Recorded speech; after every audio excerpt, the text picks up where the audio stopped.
Arvind ji no phone आयो कि Sudan आपको राजनीति में आना चाहिए। मैंने कहा कि साहब मैंने तो जिंदगी में मेरे कोई परिवार में सरपंच तक नहीं बना है और राजनीति में क्यों। तब अरविंद जी ने कहा कि देखो अगर आप शो चलाते हो आप आवाज तो उठाओगे, लेकिन ये निर्भर सिस्टम आपको वो काम करके नहीं देगी जो करना चाहते, इसलिए सिस्टम में जाना पड़ेगा। कि देखो मैं भी इनकम टैक्स कमिश्नर था इस सुदान, मैं भी अच्छी खासी जिंदगी जीता था, लेकिन वो मेरे परिवार तक सीमित होती। आज मैं दिल्ली के लिए कुछ कर सकता हूँ।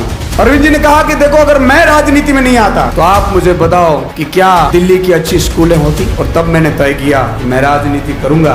राजनीति मेरा शौक नहीं, मेरी मजबूरी है। गुजरात की जनता की पीड़ा मुझसे देखी नहीं गई, इसलिए मुझे आना।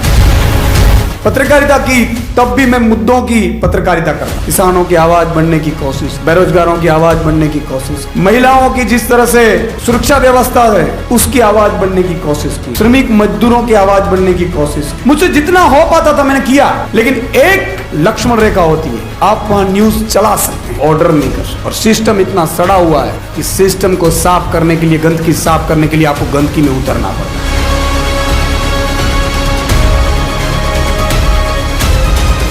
मैंने अपना सब कुछ छोड़कर गुजरात की जनता के लिए आया हूं और मैं गुजरात की जनता को ईश्वर की साक्षी में एक वादा करता हूं कि मैं जब तक मेरे इस शरीर में प्राण है मैं आपकी सेवा करता रहूंगा। ये मेरा वादा है आपको। मैं राजनीति में आया, जिस तरह से मेरे पे हमले हुए, आरोप लगे, मेरा फैमिली भी एक टाइम पे डर गया था। क्या यार कीचड़ में पड़ गए। मैंने कहा कि ये तो होगा, ये तो होगा।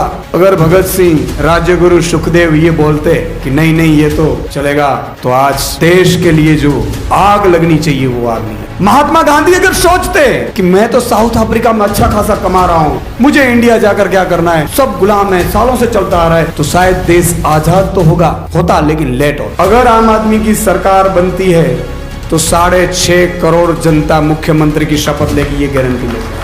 अभी देखो मोरबी में जो दुर्घटनाएं हुई, मैं ये मान रहा हूं कि दुर्घटना हुई उसके बाद कार्यवाही क्या हुई। सूरत में तक्षशिला कांड हुआ, 22 बच्चे जिंदा जल गए, कार्यवाही क्या हुई। मैं ये मान रहा हूं कि अगर भाजपा को वोट देंगे तो आप मानकर चलना कि आप भी उस पाप के भागीदार है जो इन्होंने कांड किए। और दूसरी पार्टी वाला आएंगे बोलेंगे मैं आपकी कास्ट का हूं इसलिए वोट दे, लेकिन एक बात आप तय कर लेना, आपकी कास्ट का होगा तो पहली मार्च से बिजली बिल देने नहीं आएगा, आपका भाई भी नहीं आएगा। एक हिंदुस्तान में एक ऐसी पार्टी आम आदमी पार्टी की जो आपकी महंगाई में भी राहत दे सकती है। मैं आपको आश्वासन देता हूं कि 75 साल में अगर गुजरात में कुछ नहीं हुआ है, अगर ये 5 साल में अरविंद जी की अगुवाई में जो कर ना दिखाऊं तो मैं राजनीति छोड़ दूंगा, आपको मैं